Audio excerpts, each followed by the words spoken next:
Emergency Services Committee for December 16th. I'd like to call our meeting to order. I'm going to ask for approval of our agenda today. Moved by Councillor Ramsey, seconded by His Worship. All in favor of that? Aye. Are there any declarations of conflicts? See none? Hearing none today. We have to approve our previous draft minutes from November 18th. I'll move it. Moved by Councillor Ramsey, seconded by His Worship. Yeah. Are there any business arising from those minutes? Yes, page 4, so Okay. report Bacon building report, so we're gonna get an update on that today. We are. Yeah. And we're gonna cover different areas. Dangerous, unsightly, I think what we're gonna try to do today, Your Worship, is figure out what we need to do to bring that a little bit more collaborative so that we're understanding kind of who's responsible for what and what. Okay. Yeah, we'll have a little discussion when we get to that one today, for sure. Good. Everybody else good? Okay, I think we can move right into reports and discussions. The first one will be our Deputy Police Chief Sean Coombs talking about body worn cameras and a purchase and service agreement. Right, where to start? Morning, Your Worship, Chair and Councillor. This report is on body worn cameras. Purpose is to request approval for sole source of Motorola body worn cameras for the real-time operational center pilot project. And that's from April 2025 to March 2026. The staff recommendations is that council approve the sole sourcing of 10 body worn cameras from Motorola Solutions Canada Inc. for a 12-month commitment as part of the real-time operational center pilot project at a total cost of $23,280. That the mayor and CAO are hereby authorized to execute standard contracts and agreements to implement this resolution. So just a quick update on what this pilot project is. It started back in April of this year. Started off with 4 body-worn cameras, and they're currently being tested and used by our officers on general patrol as a mechanism to support transparency, accountability, and evidence gathering. Based on the current testing and increase in the use by police all across Canada, Charlottetown Police are seeking council approval to purchase 10 body-worn cameras for a 12-month commitment to support the continuation of its testing phase of the real-time operational center. So a little bit of this is outdated since we've already started this. And we started with 4 cameras and we're at 10 right now. The service fee for the body-worn cameras includes the cloud-based Command Central Aware, CCA, and Digital Evidence Management Solution, DEMS, along with support from the Canadian project team, which is part of Motorola, Canadian-based Network Operations Center, and the service desk. The service fee for the 12-month commitment is $23,280, which is what we're requesting. The Real-Time Operational Center pilot project will integrate new and existing technology for Charlottetown Police into one unit. To do so, the RTOC will utilize Motorola's Command Central Aware software program. That's a unified solution that brings together our eWatch cameras that we currently have, automated license plate readers, which we already have, the P25 radio system, which you're all well aware of that we have, and the body-worn cameras that we're implementing on both the officer and in the police vehicle. Additionally, the CCA includes a digital evidence management system to help gather, store, and disclose evidence for video footage. So it also comes with a package that will do redacting of faces and store the evidence for us.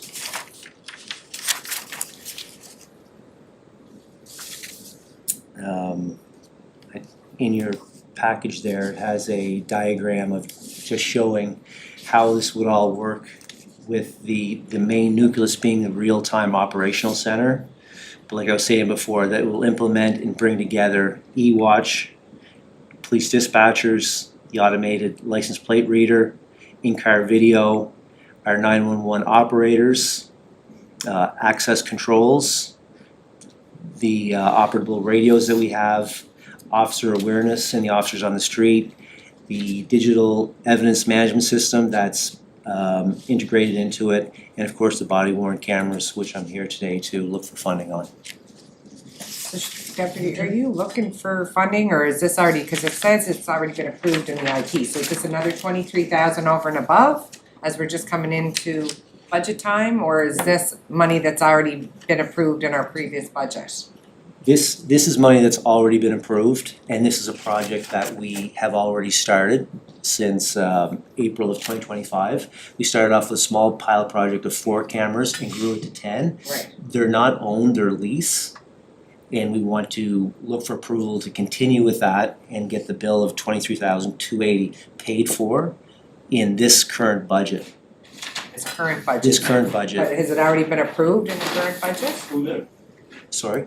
Has that money, it says that the service fee is within the already approved budget of IT's department. So are you looking for new money, or is this money that you're just letting us know we're gonna use it now for? This is money we're letting you know that we're gonna use now. Okay, so you're not looking for new money? That's right, because when I go into budget, Mm-hmm, we are going to, not to get ahead of myself, but we're gonna be asking for 10 more additional, you're gonna look to Volume increase that, cameras. but for right now, you're not looking for new money today. that's correct. Councillor Ramsey? Thank you, our Deputy Chief. We have 4 now, or we have 10 now On lease, on lease. yes. But what you stated was 4 and you're looking for, to bring it up to 10. So We we have, have 10 now, is in that? real time right now, we have 10 that are operationally being used by the officers on the street. Right, Just bare minimum, because we have 10 officers out on patrol. but we started off at 4, correct? Just at the very initial stages for a couple of months. And with the 23,000, it's below the 25,000, so that's below the mark, isn't it, your worship? Like that's operational? I don't think that has to go to council, to us, Madam Chair. No, Maybe, I think I'm just trying to get my head straight to it. And Is our it still, CAO's not here, and I'm not really, I haven't been privy to the new is it still under procurement bylaw, 25,000 but or if what the is money's it? in the budget, it should be fine then. That's all right, Proceed, so this Yeah. would be more for information. I'll have to say, I did go on the day of the Real-Time Operations Center for the demonstration, and it is fascinating what this technology can do, and you know, there's a real opportunity to expand this across departments within the city for public works, impact fire. You know, I think it's the way of the world, so we'll just have to keep being mentality. Councillor Duran, do you have any questions on this specific report? Yeah, I was just gonna ask the deputy, is this a way of most police departments are going now? I know the RCMP are involved in it as well. So I'm just you know, are we leading the way? Are we catching up? Or is this the way that, you know, all police departments are gonna go in the future? Councillor Drone, that's a good question, and I can answer that by saying we're actually catching up. Most police departments across Canada have already implemented their body-worn cameras, and the RCMP on the island implemented theirs last year. So we are behind, not very far behind, but we are definitely not leading on this. No, I appreciate that. I know it's a very valuable, you know, especially when it comes time to go into court. If you're saying one thing as an officer and, you know, the bad person is saying another, and you have it all on camera, it's certainly beneficial in that way. So I'd certainly move this to go ahead and certainly support it. Thank you. Okay, thank you. And just further to that, we've upgraded our IDEN section by having a second IDEN officer that's specifically trained in video footage and is in the process of becoming a court expert to be able to testify in the video footage that's coming from the body-worn cameras. So it'll stand up in court during criminal proceedings. Well, that's great, because things can happen pretty quick. So, I mean, if someone can view the footage and see that and help out, then that's certainly beneficial to us. So thank you for that. I So, think it's a good protection for our officers yes. when they're in those situations, in Yeah. those live times, yeah. so Madam Chair, if I go to page 8 of our, the RTOC pilot project will integrate new and existing technology. So these body cams can integrate with our e-watch? Yes, that's the plan, that the Yes. body worn cameras are gonna be one of several things that are on this chart that will all come together within the real-time operational center. Okay. And just to follow up what Councillor Drawn was saying, so if I look at the budget, you have 80 sworn officers and we're leasing 10 cameras. Mhm. So if you compare that to the RCMP, with the number of officers that they have, that they have as part of the force, Yeah, do we'll- all of them have a body cam, or is it just left at the station when you're on duty? Of course, you would, how does that work? every agency has different policy on how they're gonna implement it. So Right. we have the 10 initial that we have for this pilot project. Right. 10 for 10 general patrol officers. And we've found a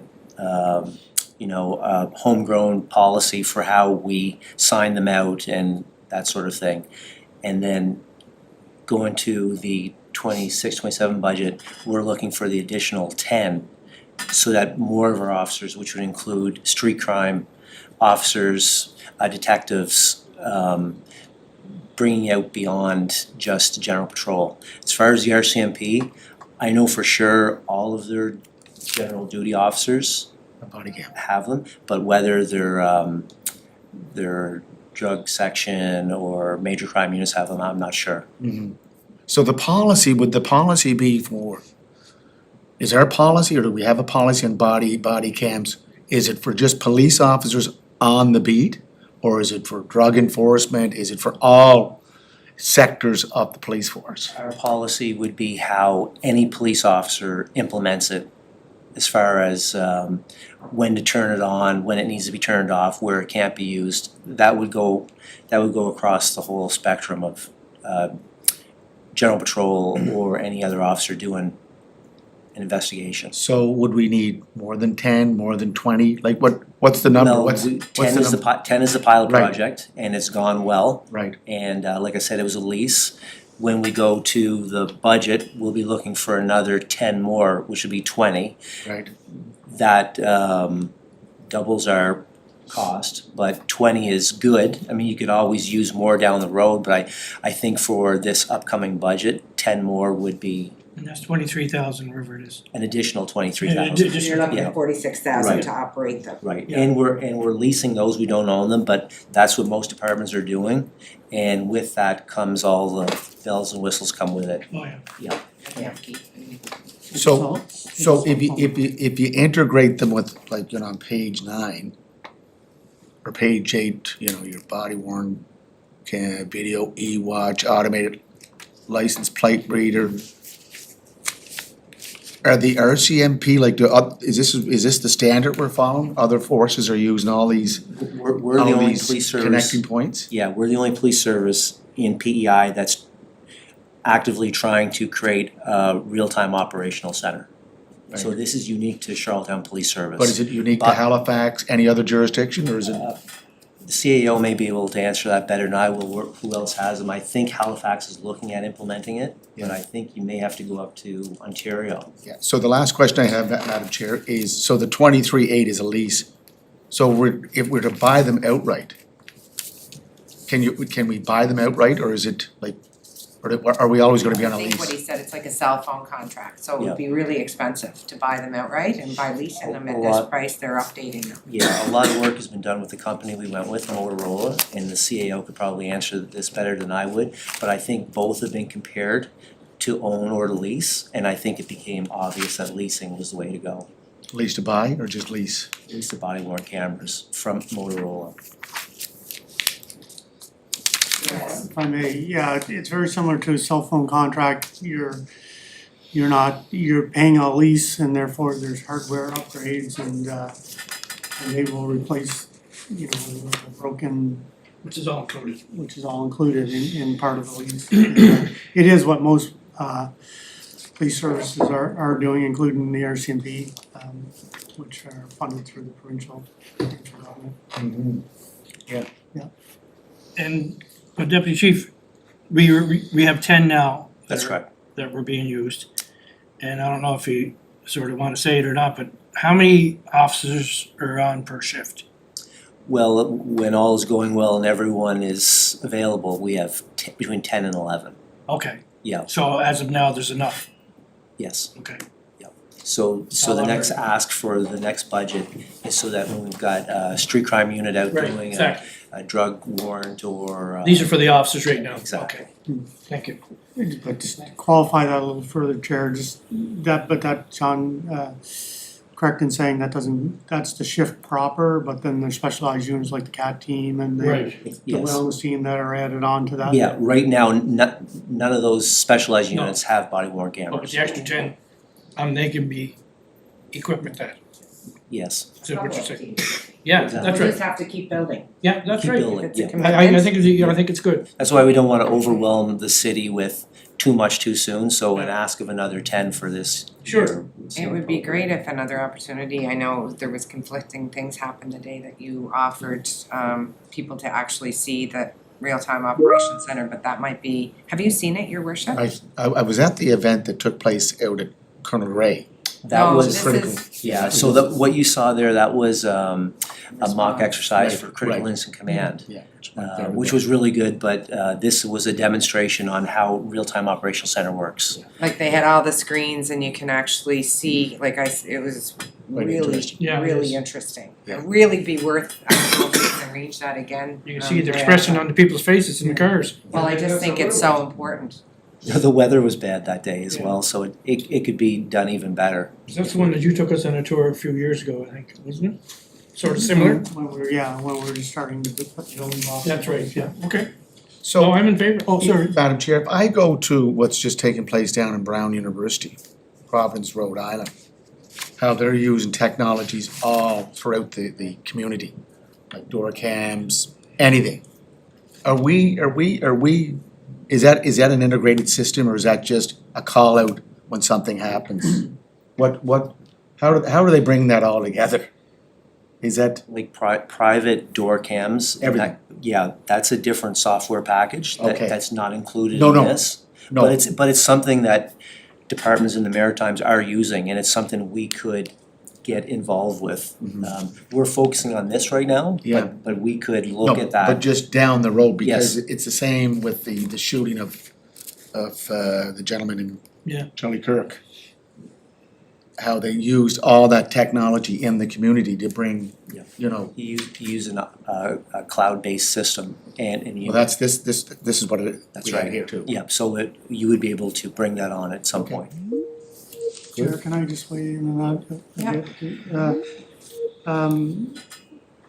Yeah, so your worship, you're absolutely right. There's other jurisdictions have an inventory of privately owned inventory cameras. And we've experimented this in the past. It's very challenging because people change cameras all the time. They don't keep up their hardware.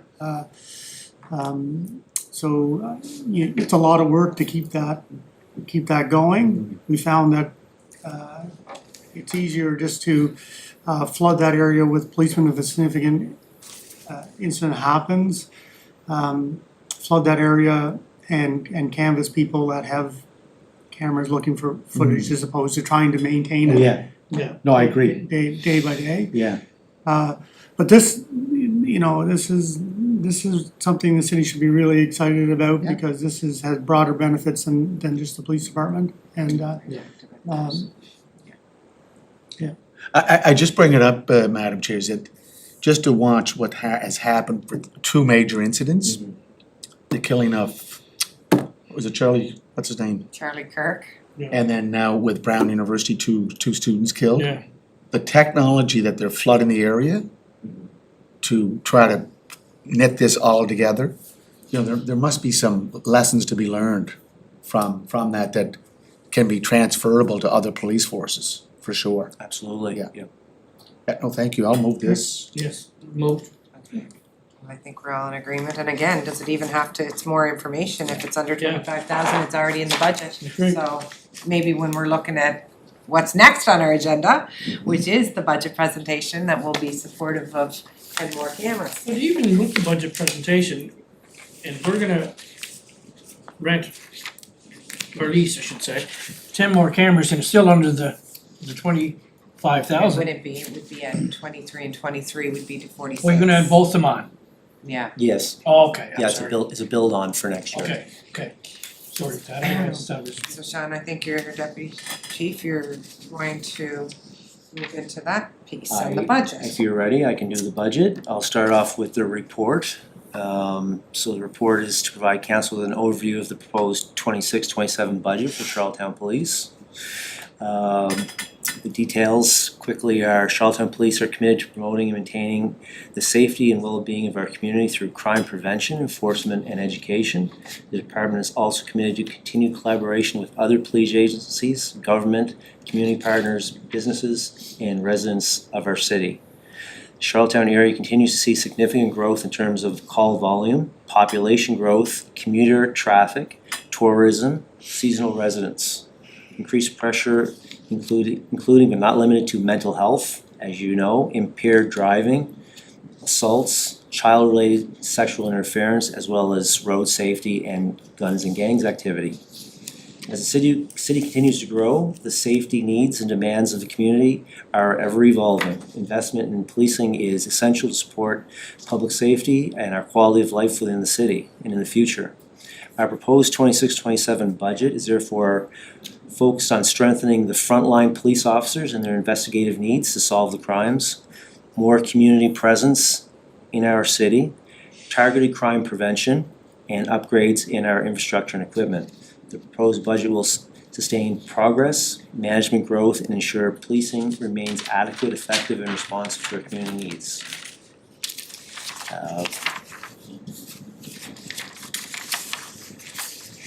I'll read it through the report, but it's also in the in my thing here is proposed capital budget. So we're looking at increasing the capital budget by 6%.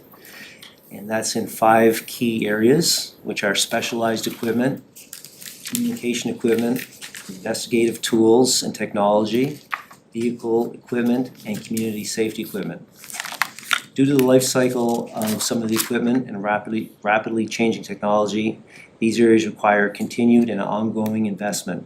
So the total proposed capital budget is $177,000. So that would bring it up to the total proposed budget will be $677,000, up from the current $640,000. So that's the capital budget. The proposed operating budget is same budget as last year with a 2% increase applied across all expense-related items, with the exception of salaries and benefits, uniforms, and advertising and communications and ammunition. We'll be looking for an increase in that. Of note, the Atlantic Police Association collective agreement also expires at the end of this month. The department's operating budget will be updated by city's Human Resource Department, who's responsible for allocating the appropriate resources based on negotiated agreements. Charlottetown Police are also looking for staffing requests. The staff complement must continue to grow in order to support the growing demands of our community and legislative responsibilities.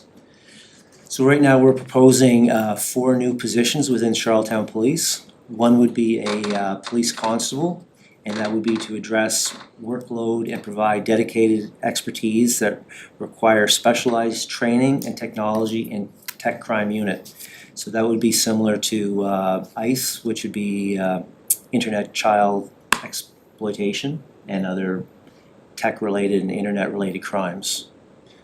A tech services position to address workload and provide support to police and fire, the radios, the e-watch cameras, automated license plate readers, the body-worn cameras that we just discussed, cameras in the cars, our vehicle GPS, requests for digital evidence, etc. So basically, if you're aware of what Terry Polly does, it would be a second position to help Terry out right now.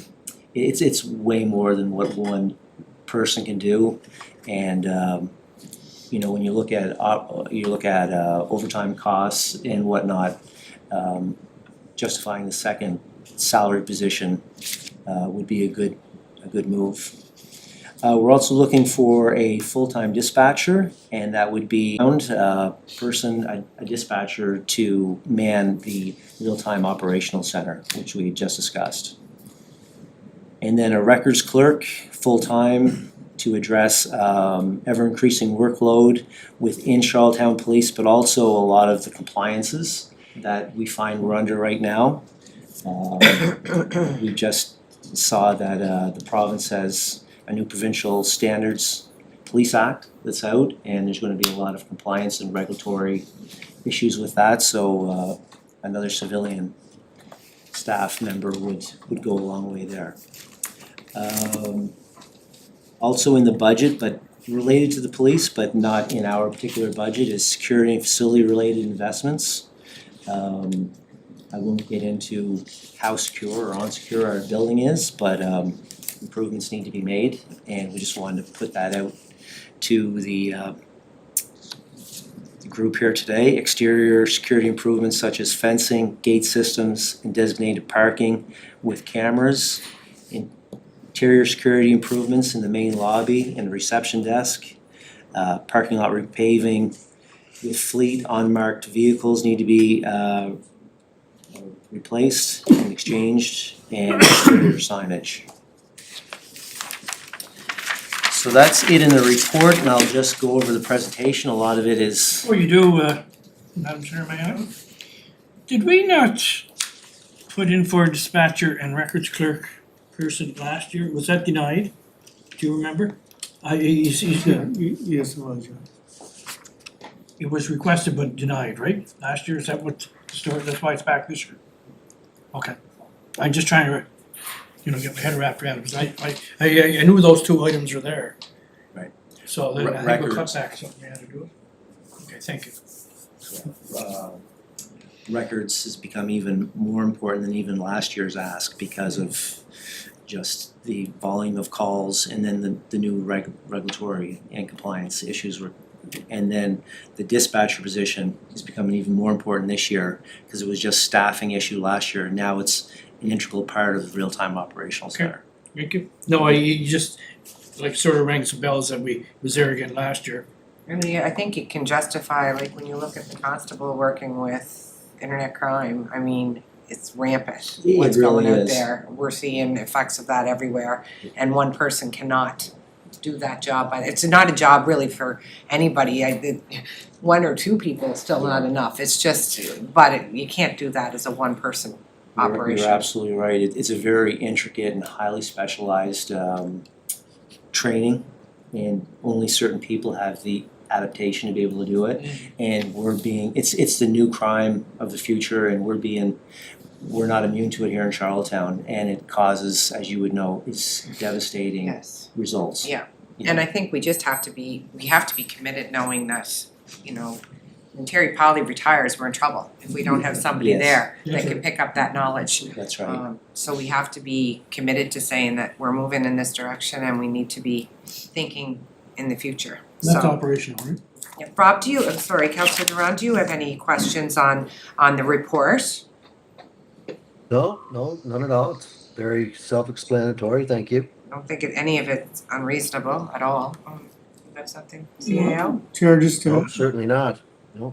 just a couple of comments just on, to Sean as he's navigating through this process. It's important, at this point, Sean, with the team to be looking and prioritizing these items, especially your capital budget and operational needs. Because there'll have to be some consideration through committee and council as we look at all the needs of the city. So we're gonna need to know which ones are most important and Prioritize. prioritize them. Yeah, we definitely do that for sure. Because that's what we usually do with a lot of, Estimated cost attached every to committee, I each guess, isn't it? area, so Yeah. that we can. Your number 1, 2, 3, yeah, okay. That's a good point. So there's new initiative forms, so any of these new capital asks or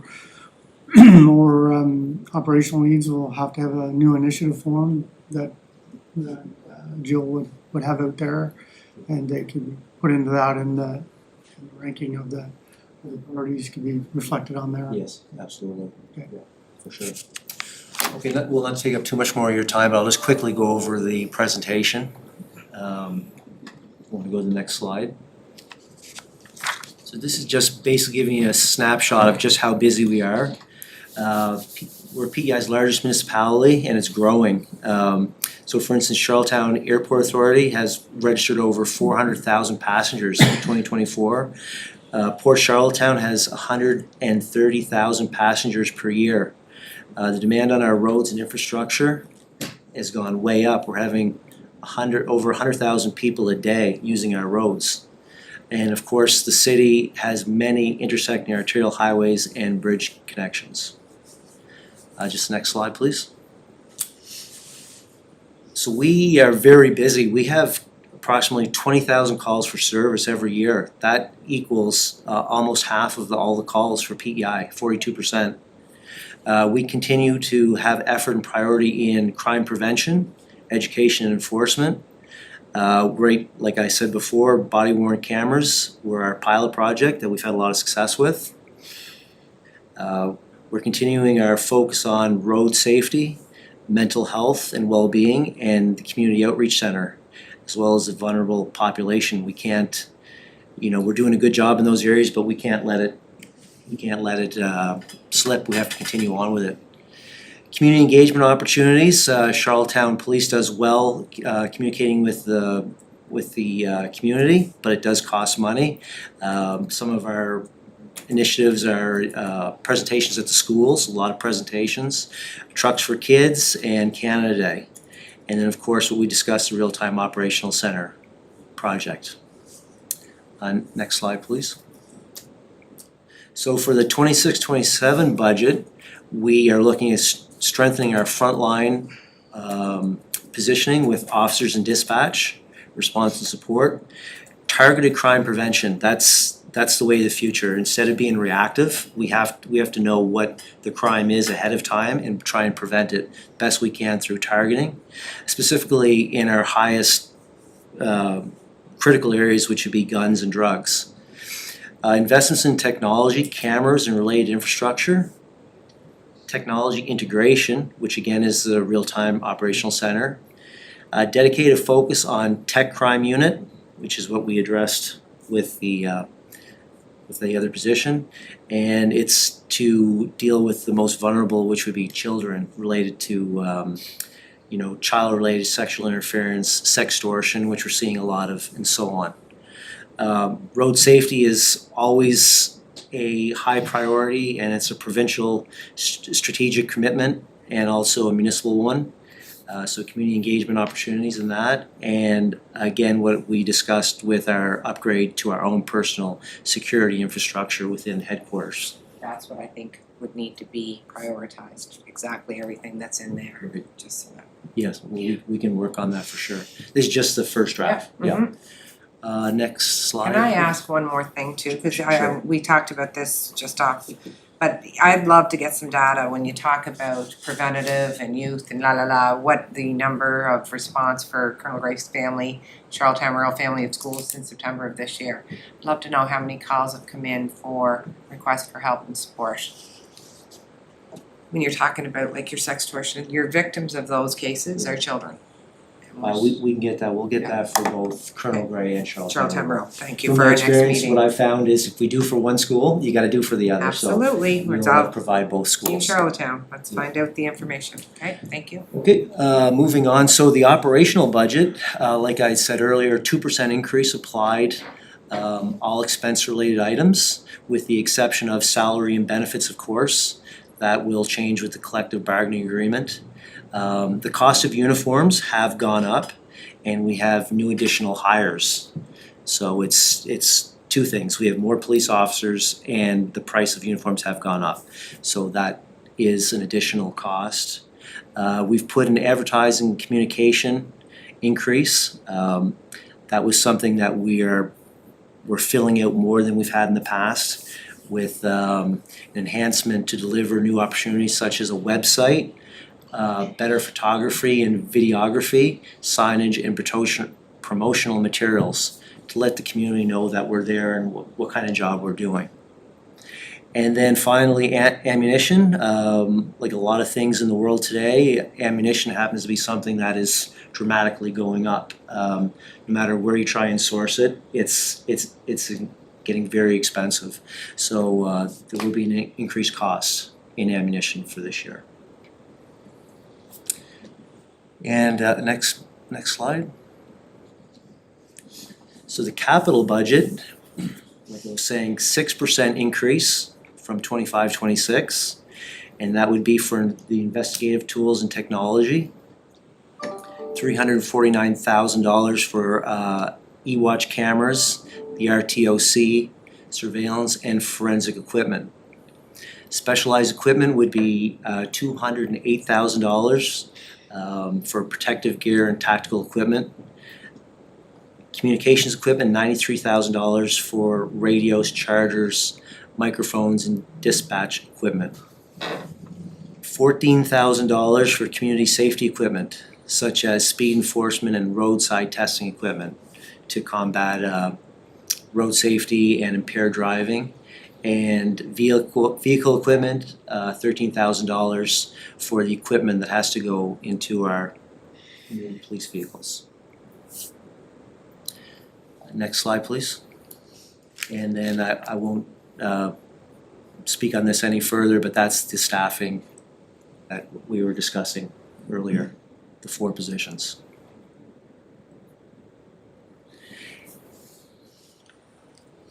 And I've already spoken on the security and facility related issues with headquarters. So that would be my presentation for the initial on operating and What we can expect for the asks. Exactly. Wonderful. Is there any questions on that at this So time? Madam Chair, just page 49, your operational budget.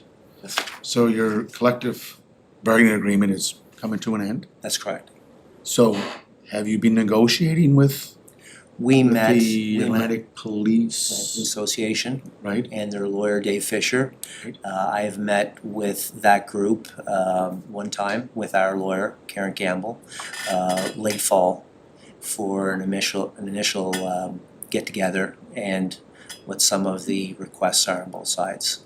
So you have been discussing Just the one time, back in the fall, early fall, did you say? late fall. Late fall. And then their lawyer and union decided to press pause on negotiations until a new chief has been Okay. announced, so that they don't have to backtrack on items that they've already agreed on. And are we looking at a 3-year or 4-year agreement? It was too early to know about. What are we currently on? Is it a 3-year? 3-year. Okay. Just under the communications, so we do have a communications person in your, Yes, right? media liaison communications that- person. Is that person responsible for website, photography? Yes, video? those pictures right there, we would never have had those until she came on board. She did a cost analysis and got a fantastic photographer and is pushing out our social media and that's on Christmas cards. She does that kind of work. Thank you. That's good. That looks better than council and mayor's. Trying to really get out the promotion and, connect the connection to That's our right, and let community for people sure. Yeah. within the city know we're here and what we Yeah. do. 100%, so important. Thank you. Councillor Duran, do you have any questions specifically to the budget right now? No, very good, thank you. Okay, perfect. Thank you, Sean, for that. So, Madam Chair, just again, under the new positions, right, you're talking about Colonel Gray and Charlottetown Rural. When's the last time we had police boots on the ground in those 2 schools? 2 years? 3 years? It was just before COVID, I think, when things started. It was back, Yeah, and we're really noticing, I can tell you from the other hat I wear, Yeah, huge difference. that's correct, it was before COVID. right? 2019, 2018. Any comparative analysis with Tosh, Kensington Regional, like Montague Regional High on statistics? We haven't done any comparative analysis recently in the last year or so. The service? I don't believe they do. I think everything is on a an ad hoc basis right now with all the police services. Like right now, we're going into schools, but we don't have someone dedicated for it, and I believe that's the way the RCMP and Summerside are as well. Summerside, in Summerside RCMP, we're doing the Tosh? Providing police service? At one time, Summerside City Police had a designated officer. And I'm not sure if they still do or not at this moment. I'm just wondering if we could get that information. I'd like Yes, to see that, absolutely, and yeah. rather than just, I know that the chair has asked about our two schools here in Charlottetown, but there has to be some comparison, what else is They going were on. after us, they came in after us That's as right, a, they as a did. follow, for sure. And so if you go over to Citadel High School in Halifax, do they have Halifax police in those schools? I'd like, is that, I know I'm just casting the net a little Yeah, further. and I'll just sort of answer off the cuff. I know that it's, police officers in schools have been an ebb and flow over the last decade.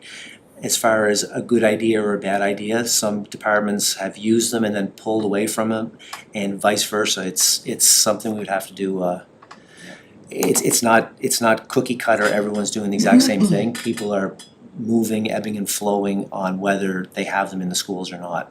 Right. Well, as you know in education, your worship, from being there, that every school's unique. So not every school is cookie cutter either. We all have our own needs and our own issues that arise, but it's the preventative and a relationship building and opportunity with young people and families was invaluable when it's connection based. And we're looking at trying to Right. protect our But most I vulnerable. believe if you look at safety and security, it's a pretty blanket response. Safety and security in one school could be based on weapons, could be based on illicit drugs, it could be based on, tensions within the school between an A individual or school groups. resource officer wears many hats. Many hats, From absolutely. security and safety right to helping out with counselors and building trust and relationships. Like they, within that position, they do a lot. So, again, COVID was the last time that just pre to, Correct. And- For us in Charlottetown. there must have been an evaluation done by the school police force about the service and what it was doing for the school. Yeah, I'd like to look at that some down, if we're gonna have this discussion, let's have a Absolutely. full discussion. Sorry, your worship, what was that? We'd like to hear the feedback from the schools and stuff, I can tell you. And our police force, on, the feedback and the evaluation, like we're always evaluating, so let's evaluate this issue. It starts with even just being able to look at the data of number of calls, cause every time, I know for sure, there's many. Yeah. And when you have a different officer responding all the time, it's Right. challenging for the officer to come into a school building and not have connections, relationship, but there was a lot of really good work and I look forward to the data results too. Yeah, well, that's empirical data. We'll have that for you Yeah. next meeting for sure. The other we'll have to give some more Yeah. research into, some more. Give more research to, Just looking at going back as to what was good about the program Right, and what wasn't. Yeah, and put something a but little that should be more. part of the big picture. Mm-hmm. Yes. And how many schools are still doing it Yeah, around? Yeah, I know, it's a cost, I know Halifax Centennial School is what, 3,200 students, it's a big school. It is. Well, I know Colonel Gray is bigger than the town of Kensington, when you wanna look at it in comparison. So you have that many teenagers all together in one space. It's interesting. And Charlottetown Rural's bigger than that. And Charlottetown Rural's bigger than we are. And some of our new officers that we hired that are from the experienced policing program actually happen to be ex-school resource officers. So we have a good base of knowledgeable people within our own police force right Well, I was now. just gonna say, even to hear the stories of the people that were in the positions, because I think it was invaluable for them when they were able to build those connections. It wasn't enforcement all the time, it was a really positive role that happened in that. It was a really good investment in my experience. Sometimes your best data are the people that are watching the significant Well, impact. certainly things have become more complex in schools, No, even and since see, COVID. and what I do, deputies, I take it back to the 4 new positions. And then if you talk about the BIA, Downtown Charlottetown Inc., we want more resources, police resources in the downtown. If you go out to where the provincial community outreach wellness center is and the provincial emergency shelter. The neighbours out there want more policing. Neighbourhoods in different wards want more policing. So, you know, 4 new positions, it may be more than 4 new positions if we have to look at That's right.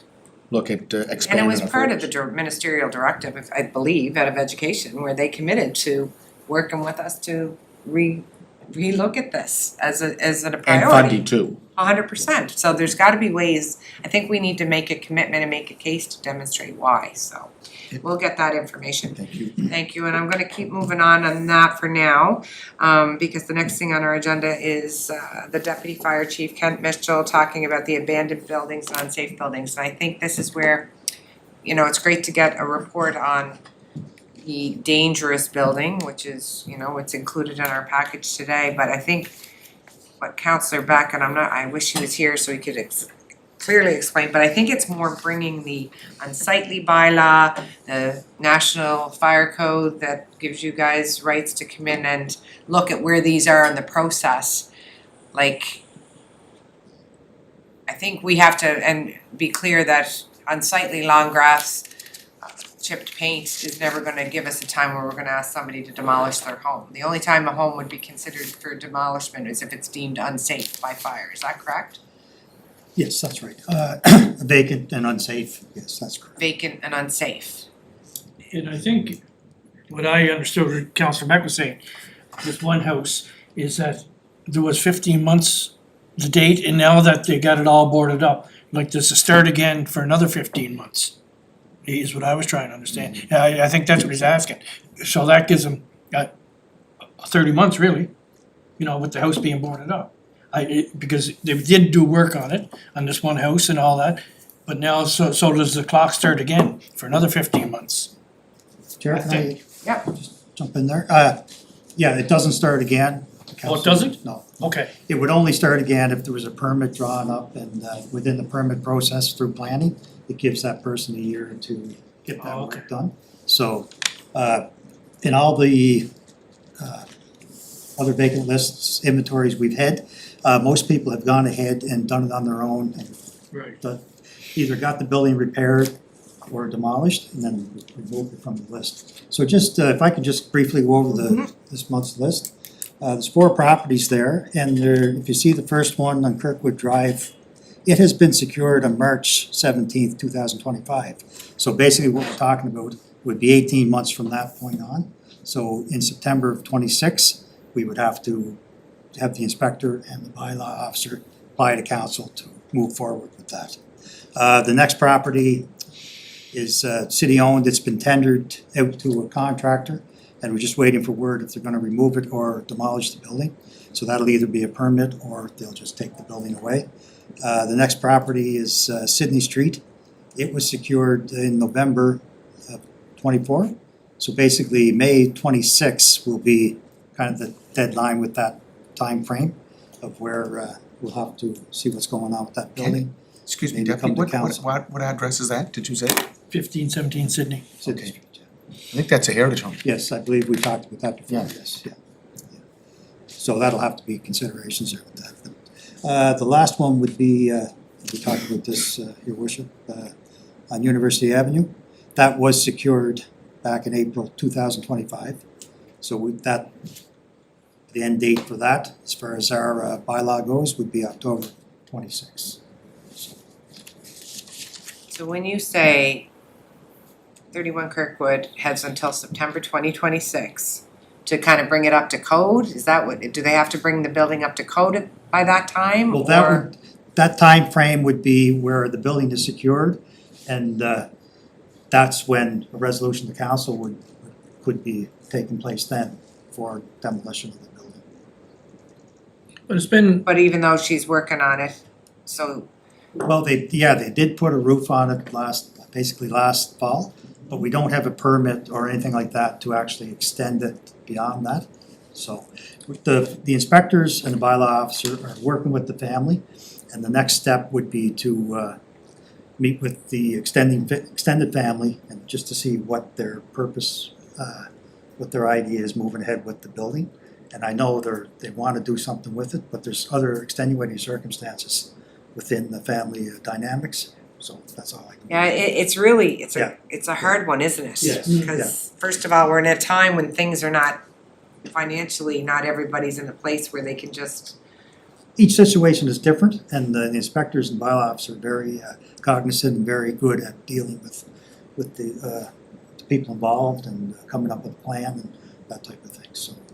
Madam Chair, my question is, if my house is empty and then I board it up and everything, and then I get to 18 months, or whatever it is, how long, and you're never gonna move back into it, I guess is what I'm trying to say. How long does it stay empty? Once Like- identified, good chair, once identified through complaint or inspection and the hazard compliance order is issued, Yeah, that's the date that the clock starts running.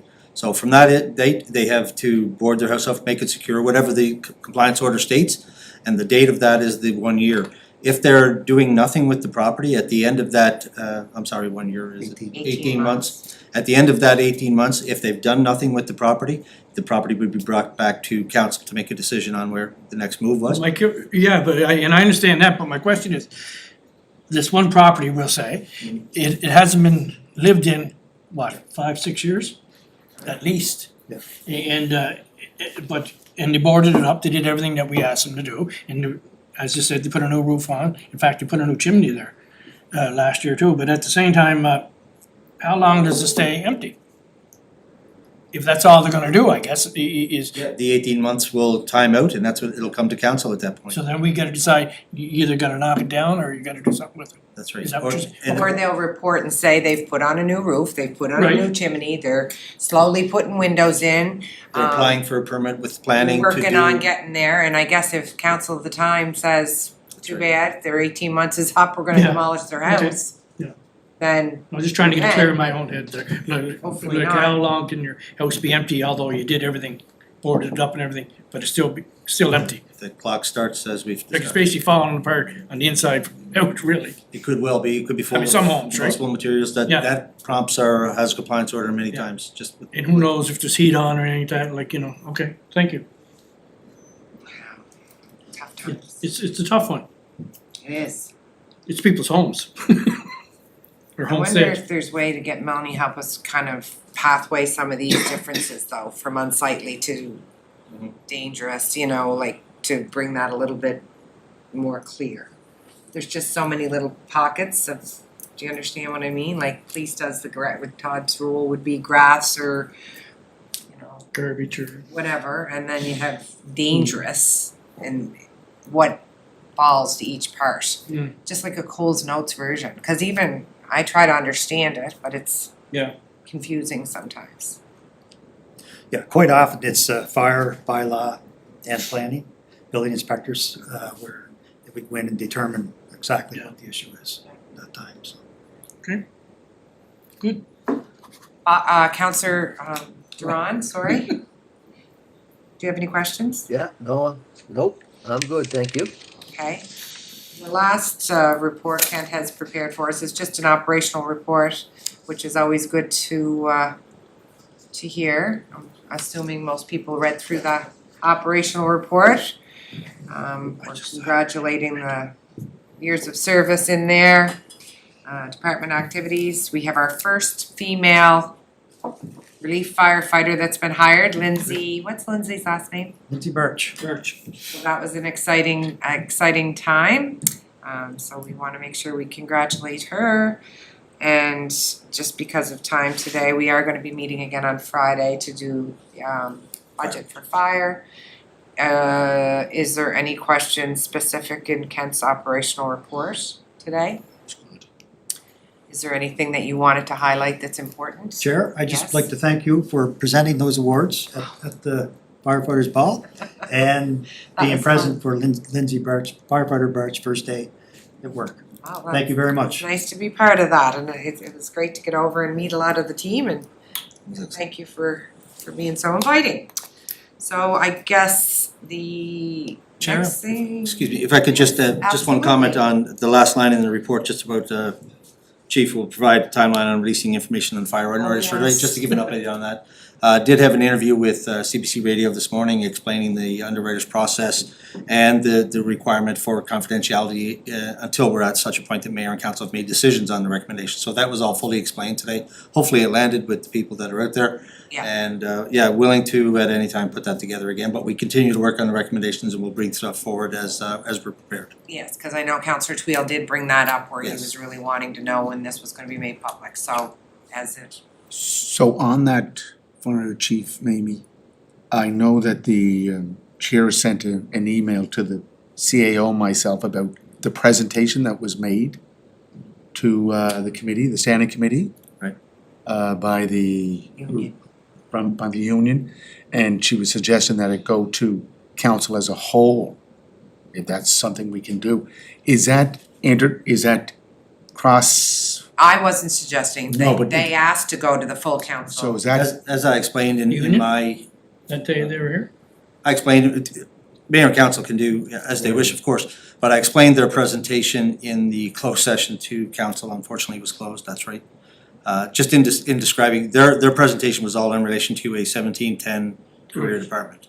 The entire NIST booklet of all the scientific experiments and timelines and numbers on track, everything about that was in relation to developing standards to support and improve 1710 career departments. So Right. it was really irrelevant for our department. A lot of great information, a lot of great safety information, but we apply that in a different way. okay, so the reason I asked, and I wanted to bring it up now, is I asked about the end of the contract with our police services, that's December 31st, 2025, right? Yeah. When's the end of the contract for fire It's- service? We are without right now, December 31st, 2024. So have you been meeting, like, There've been notice served to negotiate. We have provided through our legal counsel and HR that we are preparing our negotiation strategy and we are waiting on some dates. I think early in the new year from what I understand. right, right. So I'm just trying to clarify, the meeting that took place with the firefighters when they came here to the standing committee. Yes. Is that intersecting with the process of the collective bargaining agreement? Well, it's part and parcel of what their negotiating strategy is. They're looking for more staff. That's what that presentation was in support of. Right, 1710 career department Right. staffing. Not relevant, and if it was to be prepared and I'm fully willing and to attend that as well, it would require further explanation to the council as a whole for the questions that came out of their presentation, which I already addressed. Yeah, we Friday's did. meeting will be, the chief will be coming forward with his asks, so operationally. Yeah. And Those are the budget asks, they you know, don't come from, he no, feels. no, I know, and they come from administration, from Yeah. management. that's correct. Yeah, and filtered through the CAO's office. course. I clearly understand that, it's just that there's a lot out in the open about what's taking place I tried and, to clarify that on this morning's commentary as well. right, The staffing issue, yeah. which we don't have. So again, just to clarify, the fire underwriter study, that will be going to our firefighters in the near future, or is it already? No, well, most of the recommendations have been shared with it. The underwriters study or the survey itself is still confidential. Yeah. It's before mayor and council to make any decisions based on that. We are further developing those recommendations. When it comes a point in time when we can say, here's what our recommendation is, please support us, yes or no, from mayor and council. That's when we can make that available to the members of the department in clear, in full, and the members of the public. We'll see some of that probably through your budget asks. Oh, yes, you'll this see year. where the recommendations fit into our budgetary implications, yeah. And that'll be Friday. And I We'll have to speak say, that. Madam Chair, that the fire chief is a man of, a person of chain of command. So there is a chain of command in place, and I think that's what we have to respect. Oh, yes, sir. Because I remember that chain of command when we were talking about that third station.